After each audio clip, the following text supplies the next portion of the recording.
ako na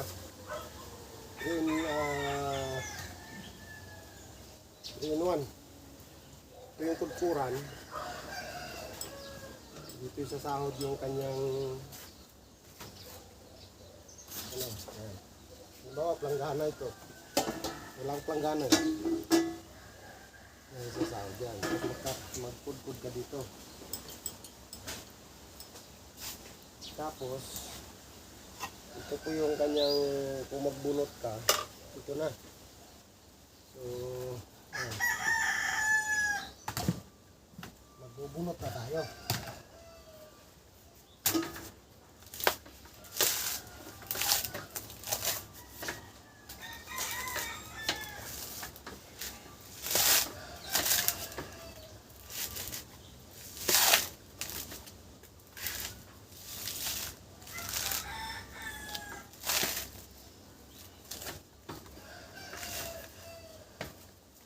Tagal ko nang hindi nabalikan itong trabaho na ito. Kung may mga 30 years na, meron na. Ayan. So, ngayon lang bumabalik sa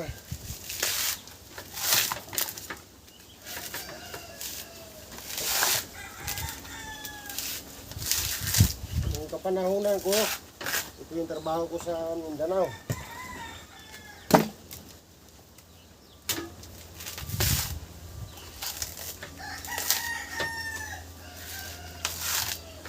Ngayon, bumabalik sa edad na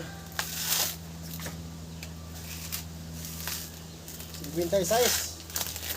Akala ko hindi na ako makabalik sa ganitong gawain. Pero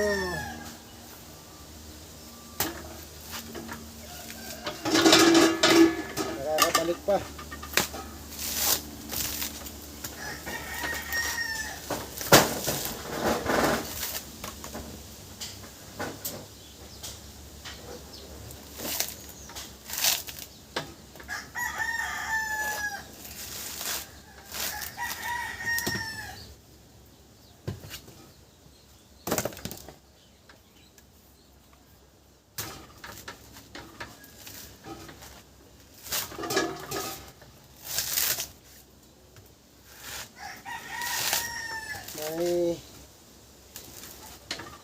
May bibili sa akin kasi ng langis ng nyug, kaya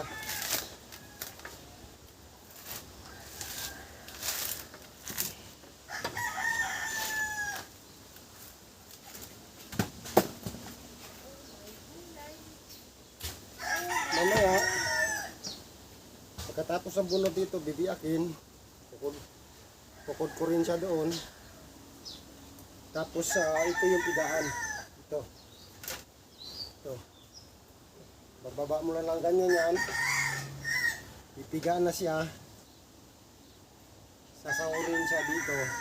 Ang labas niya is ano na, nasala na siya. Malinis na. Kaya hindi na masakit sa ulo. Dati kasi ang bunutan nasa labas lang dito, halimbawa tapos pasok mo pa, biyakin mo, saka mo yung, alam mo yung manumanong kagod ng ganun. Ngayon di na, pupuri na lang din dito, electric kasi ito yung motor niya Ayan. Pagkatapos dyan, instead na pipigay mo pagkatapos ng ganon, sakit ng kamay, di ba? Sobrang sakit ng kamay. Lalo kung mga 20 pirasong nyog, naku, masakit. Hindi mo na halos mapiga yun. Pero ito ngayon, andito na. Sobrang piga. Mas piga pa dun sa kinakamay mo. Diba?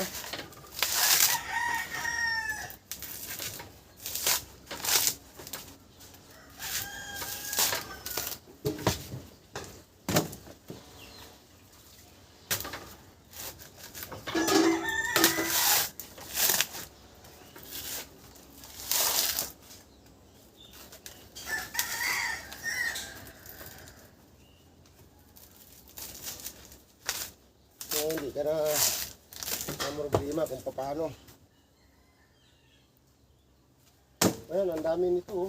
Bubunutin natin to. Linisin natin lahat.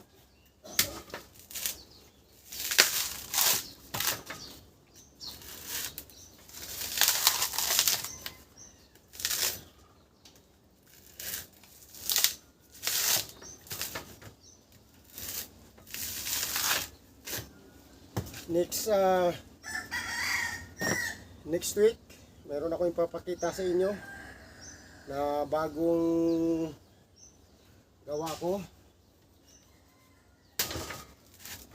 Gagawa ko ng machine na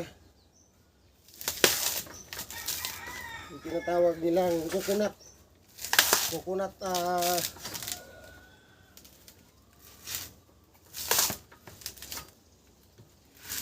yung alam mo yung coconut rope, yung gagawing PC ito, lubid. So may ginagawa na ako, hindi pa tapos, hindi ko muna pinagsusyo sa inyo. Sasalang lang itong bunot doon sa makina na ang lalabas fiber, coconut fiber. Tapos yung coconut pit nya, yung ganito, yung lumilipad na maliliit, ibubukod niya ito para naman sa halaman. Diba? May coconut fiber ka na or coconut brush, gagawin natin yun. Meron ako ng gumagawa na po ako, nakaready na yung materialis. Kaya hindi sayang yung ating pagod. Instead na ito susunugin mo or susunugin mo lang or tapon man o ganon, ngayon pwede natin pagkinabangan. Kasi sa mga naggagarden, yung mga nagtatanim ng mga halaman, kailangan nila yung coconut pit or coconut sa mga tindahan naman or sa mga bumibili na lang ng coconut grass, ito pwede natin gagawin ko rin yung machine ng coconut brush. Gagawa tayo para lahat ng bagay na pwedeng itapon ngayon ay pwede na natin pakinabangan sa pamamagitan ng ating kaalaman. Dahil nung araw talagang kahirapan, one by one ang trabaho ng pagkukunat. Ngayon, andito na lahat. Tulad nito, nandito na. So, hindi ka na magpakahirap ng kagod or pudkod. Sandali lang, minutes lang, andyan na.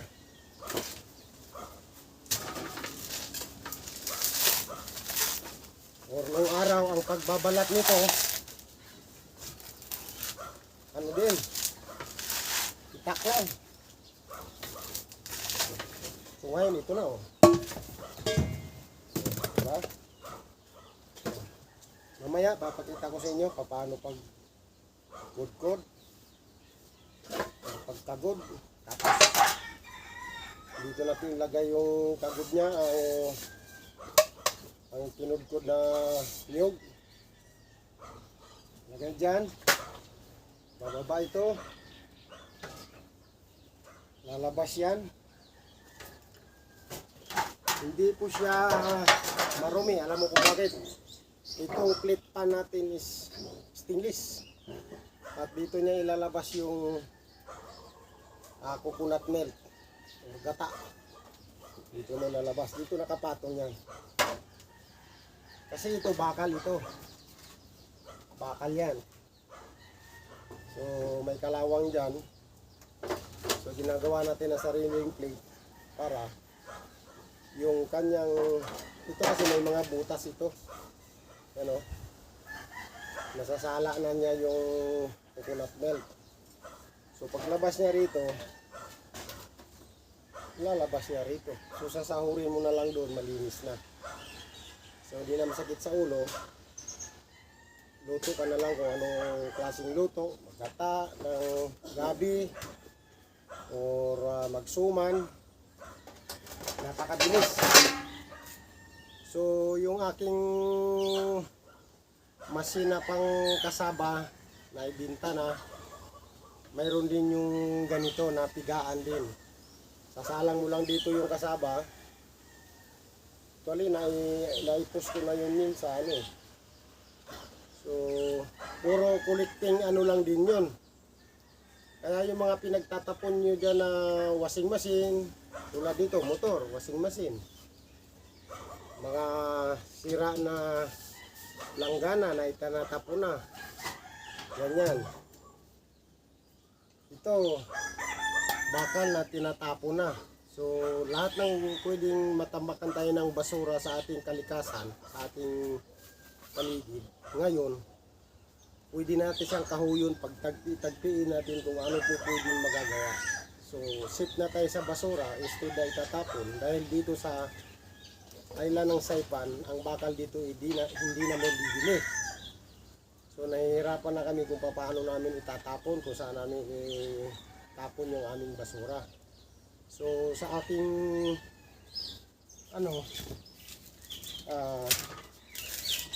kapamaraanan, yung mga bakal na panapon dyan or mga yero na maninipis, kung parehas lang tulad ko na gumagawa ng ganitong kapamaraanan, hindi na tayo matatambakan ng basura.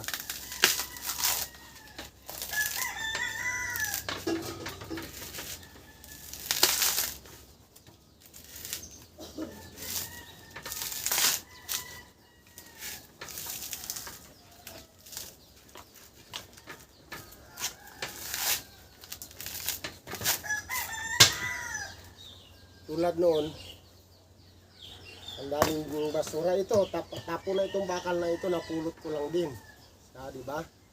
Halip na magtatambakan tayo ng basura dito sa isla, salip na may tulad ko na tagapulot ng bakal, nangihingi sa mga basurahan, ito na. So mababawasan na kasi ang basurahan dito, ang mga nagkukulik ng basura, hindi nila tinatanggap yung mga bakal.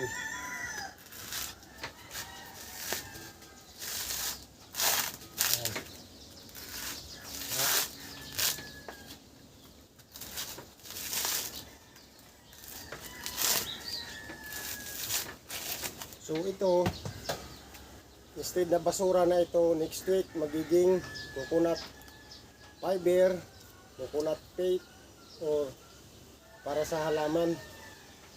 Hindi na ito maging basura. Hindi na tayo magsusunog dahil yung ating usok ay isa rin yan sa nakadagdag sa carbon na dioxide dito sa ating kalawakan. Hindi na mabawasan ang init kung lahat ng tao ay marunong. Hindi tayo init dahil sa panahon ngayon climate change na, mainit ang ating lugar, ang ating bansa. Kaya kung pwede, wag na tayong magpausok. Gagawin na natin ang paraan para magiging pakinabangan lahat.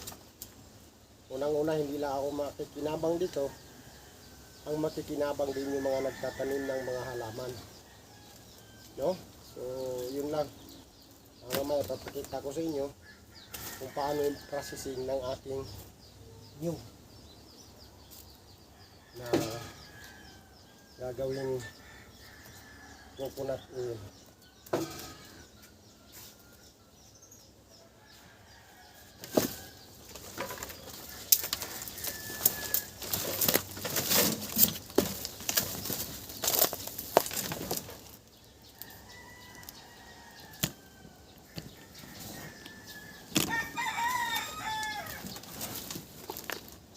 Po. Ang dami kong bubunutan pero sandali lang yan dahil mabilis na po ngayon. Ayan. Diyan iikot. Diyan lalaglag. Dito siya pipigaan. So, di ba? Napaka dali ang trabaho. Yan. Dito lalabas yung milk niya. Tapos dito ka magbubunot. For safety, pagkatapos mo ng bunot, kasi matulis yan. Pagka nadulas ka dyan, delikadong tusok yung katawan mo. So, pa natin, safety. For safety. Yan. May nakita pa pero gagawa ako ng panibagong for safety nito. Ano talaga, takip na hindi siya nahuhugot-hugot. Ito naman po ay tanggal-tanggal din. Halimbawa, dalhin mo siya sa loob ng bahay mo. Yan. Natutupi po yan. Ayan o. Yan. May lock yan dyan. May lock yan na hindi siya matumba. So, yung mga maliliit na space sa loob ng bahay, pwede siyang pero pag nagbunot ka, yan, tulad nito, yan. Yan.